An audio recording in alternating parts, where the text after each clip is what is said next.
Hi, this is Erin from Bridgeville in South Fayette Township Libraries. Today I'm going to show you how to make a macrame feather. Let's see what we'll need for this craft.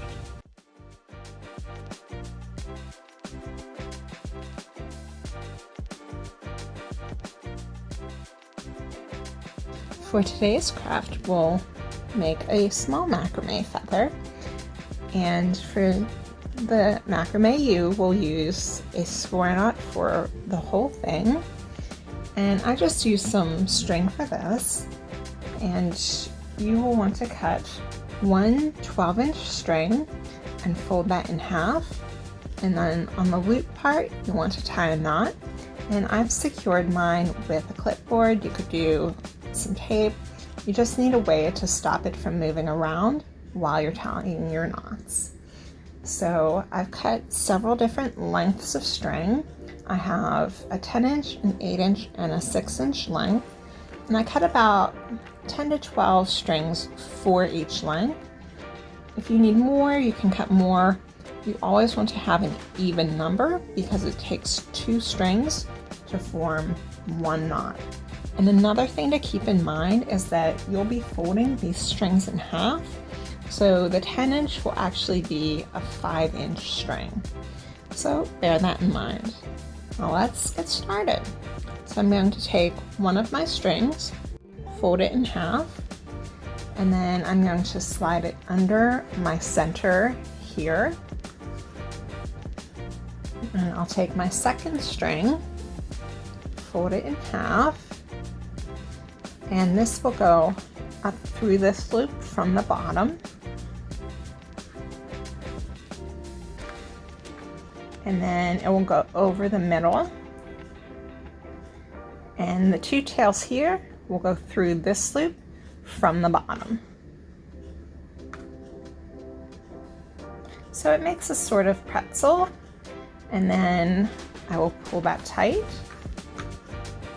and slide it up so that it rests against all of the other ones.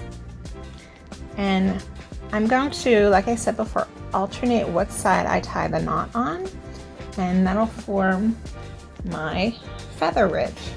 So for this one, I would start on the opposite side and just go from there. So I have my loop, it goes underneath, and then I have my second string, I fold it in half, and it goes through that loop from the bottom over my center ridge, and then the 2 tails here go up through my loop from the bottom, and then I just pull everything tight.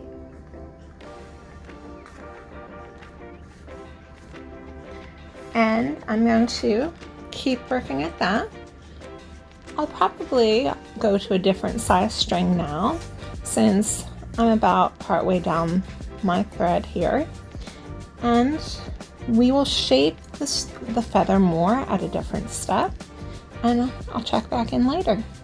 What we need to do next is tie a knot in these 2 strings that are coming out from the spine of our feather, and that'll just stop all of the knots we've made from being able to slide off, and then we are ready to move on. So I recommend sort of unraveling all of your strings.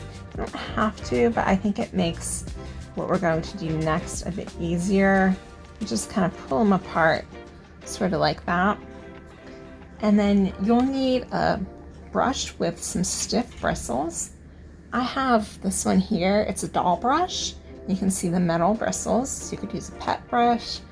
I found a regular hairbrush isn't really stiff enough to work, but you could try. And then you're just going to hold down the knots here so that they don't move around or unravel, and then just kind of press down and brush, and you should start to see your strings unravel and become a little more feathery like that. And you can just keep brushing until you get a texture that you like. And once you have it feathery, you're going to take some scissors and just cut it into a shape that looks more like a feather and that you find appealing. And that will be the end of your craft. I've read on a few websites that if you want it to be more of a stiffer fabric, then there are fabric stiffeners out there that you could spray on it, but otherwise it's good as it is.